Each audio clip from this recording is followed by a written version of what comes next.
Hello guys, magandang gabi sa inyong lahat. Ito na po ang pinakahuling gabi ng taon na ito. At gusto ko na pong mag-greet sa inyo ng Happy New Year, Happy 2024 sa inyong lahat. Dahil sa pag-upload ko nito, 2024 na po yan, okay? Since edit po natin itong video natin, so ganun po ang process. And again, Happy New Year, and let's hope and pray na ang 2024 ay patuloy na magkakaroon ng landfall-free na bagyo sa ating bansa, na sana hindi pa rin tayo tamaan ng malalakas na bagyo, but hindi natin alam kasi yan po ang Mother Nature at dapat lagi tayong handa at maging resilient sa mga ganitong mga sakuna.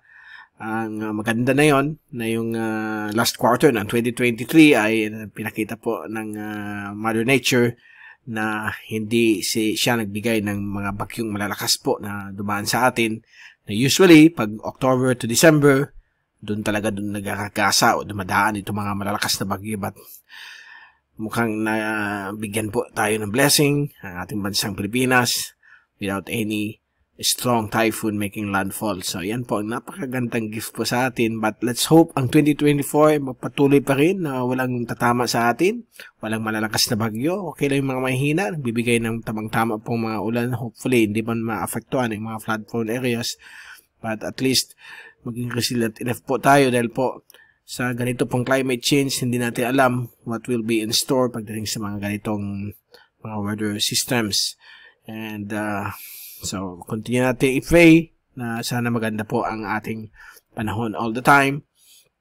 At sana yung New Year's Eve hanggang sa first few days ng 2024 or next year ay mukhang okay pa rin po ang ating panahon. At medyo mainit nga dito sa ating bansa. Dahil po mahina po ang amihan, dahil po sa El Nino, medyo naka-limited lang po dun sa may area po ng Hilagang Luzon. Ang amihan hindi pa bumababa po dito compared to previous years dahil may La Nina, medyo iba po ang timpla ng klima natin, okay? So, baka na yung Enero o Pebrero, baka bumaba din yung amihan dito po sa ating lugar at sa Mindanao at Visayas din. Medyo nag-request din sila sa magkaroon ng medyo malamig na panahon.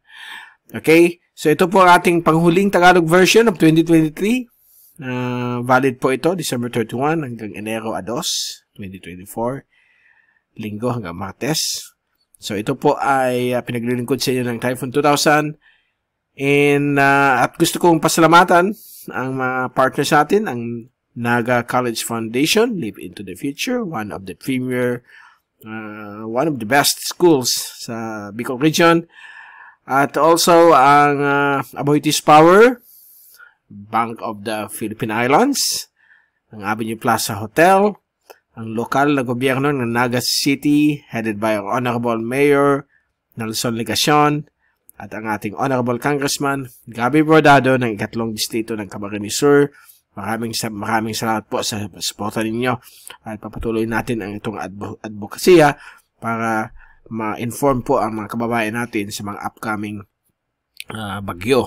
At ang ating pag-explain ay napaka-laymanized, hindi po tayo bibigay masyadong technical para maintindihan po ng mga publiko, ng mga grassroots ang ating informasyon ukol sa panahon at lalo na po kapag may dumarating pong mga bagyo.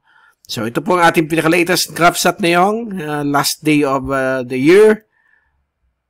Mukhang may pababa po ang hanging amihan. Nagbibigay po itong mga mahangin at malamig na panahon sa Hilagang Luzon, lalo po sa Batanes, Bubuing Islands, sunod na 2 araw. At dito naman po sa may silangan bahagi po ng Pilipinas, sa may Bicol, Eastern Visayas at Northeastern Mindanao, meron po tayong mahinang hanging silanganin. Although nag-create po ito ng mga pag-ulan, lalo po sa hapon ng gabi, pero padaan-daan lamang po ito. Okay, at medyo mainit ka pa ating panahon. Maabot pa rin sa 40 degrees ang ating heat index. But ganun talaga po pag may panahon ng El Nino, medyo mainit po ang ating panahon at konti ang ulan. Ang ulan po natin dito ay less than 100 millimeters lamang, 74.5 dito po sa Naga, compared to last year. Ang December po ay nasa 570 millimeters. So Meron po kasing La Nina last year, okay? So, ito po ang fast animation. So, nakikita po natin na meron na frontal system dito sa may south of Japan at nagbibigay po ng mga shear line po dito sa may dagat po ng Pilipinas, although mahina pa naman, hindi pa siya fully established. At may mga kaulapan po dala ng easterlies, nagbibigay ng mga konting paulan sa Bicol region at Eastern Visayas. But so far na yung gabi, napakatahimik po, kalmado at wala masyadong hangin. So, in less than 2 hours ay magsisimula na po ang putukan po ang mga tao dito sa ating bansa. At ito po yung ating zoom in satellite animation. So, nakita po natin, ito yung mga cloudiness dala ng easterlies ay mukhang natutunaw na po sa tabing ito. Tinasan po natin medyo lalakas ang hangin po dito sa may dulong Hilagang Luzon dahil po sa pababang amihan. Hopefully, umabot po konti dito sa Bicol, but so far, hindi po walang pinapakita ang mga computer models na yun. So, today hanggang bukas, ang hangin po ay bababa po dito sa area po ng dulong Hilagang Luzon. Okay, konting hangin mula sa Hilagang Silangan din sa Bicol. Although easterlies tayo, mag-shift ng bahagya mula sa Hilagang Silangan. Bukas po yan, unang araw ng Enero 2024. At pagdating po sa Martes, medyo hihina naman po ang amihan. So, balik na naman tayong easterlies niyan. At sa Miyerkules, Enero 3, magiging kalmado po ang medyo ang hangin dito sa may silangang bahagi po ng Bicol at Eastern Visayas. Konting hangin naman po sa may the rest of Visayas at Palawan mula sa Hilagang Silangan. Nandiyan pa rin ang amihan sa dulong Hilagang Luzon at Ilocos region. So, dito po sa may Ilocos Norte at Ilocos Sur.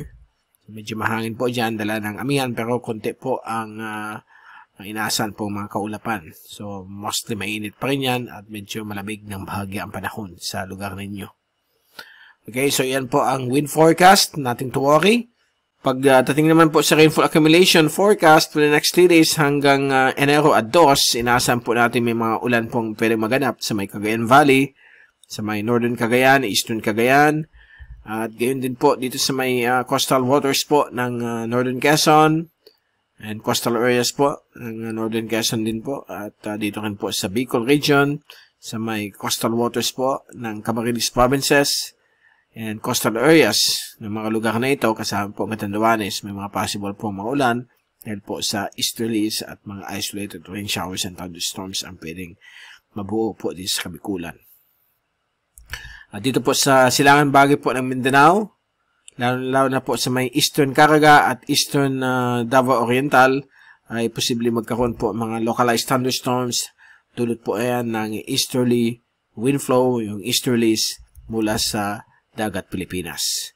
At pagdating po sa laki ng alon, na yung gabi po ay kalmado naman po mula sa 1 hanggang 2 metro ang taas ng alon. At bukas po ng hapon, Lunes, Enero 1, ay mukhang bababa naman po ang surge ng amihan. So, magkakaroon po ng pagtaas ng alon dito mula sa 2 hanggang 4 meters. Okay? Yan po ang pinapakita dito sa forecast ng mga alon. Bukas po, Enero 1. The rest of the Philippine Islands will remain normal po ang alon. Nasa 1 to 2 meters. Yung mga nasa eastern sections ng Pilipinas at western sections. But yung inland areas po ng Pilipinas sa may Sulu Archipelago, Visayan Sea, Sibuyan Sea ay nasa 0.2, kalmado po yan, hanggang 1 meter. Yan po ang pagtaas ng alon dito sa inland areas ng Pilipinas. So, safe na safe po mag-travel po via sa dagat. At safe din po sa mga mangingisda. Pagdating po ng Martes, Enero 2, inaasahan po natin pagbaba ng bagya ng amihan ay magkakaroon po dito ng pagtaas ng alon sa may coastal waters po ng Philippine Sea. Mukhang nasa 2 to 2.8 or 3 meters ang taas sa may east ng Luzon. The rest ay still normal, nasa 1.5 to 2 meters, lalo na po sa may inland areas ay below 1 meters po ang taas ng alon. At si Miyerkules, Enero at 3, bababa ulit yung bag-alon mula 2 to 1.5 meters. At normal po ang biyahe po pagdating po sa dagat. Okay? So, yan po ang ating pinaka-latest sa ating panahon na yung last day po ng 2023. So, ito na po ang last natin sa taon na ito. At next year, which is tomorrow, ay 2024 na po. So, babalik ulit tayo by Tuesday na para ibigay sa inyo yung pinaka-latest sa ating panahon mula sa Typhoon 2000. Ito si Mike Palo nagpapaalam. Maraming salamat po sa pagpunod ninyo for the past 360 days or for the whole 2023. Again, Happy New Year, Happy 2024 sa inyong lahat. Let's hope and pray na ang 2024 ay magiging maganda sa health ninyo. Magkaroon po ng lots of prosperity at sana po lalong lumakas po ang peace sa ating bansa at sa buong mundo. And what else? Ano pang sabihin natin? Yan lang po. Salamat din po ako sa lahat ng mga subscribers, sa mga viewers na ating MrTyphoon.tv website sa YouTube at sa Facebook, MrTyphoon.com. I hope patuloy na pagsubaybay ninyo sa ulat panahon, lalo na po sa pagbigay natin mga typhoon updates at patuloy sana ang complete support ninyo for 2024. Again, thank you so much at God bless po sa inyo lahat. Happy New Year!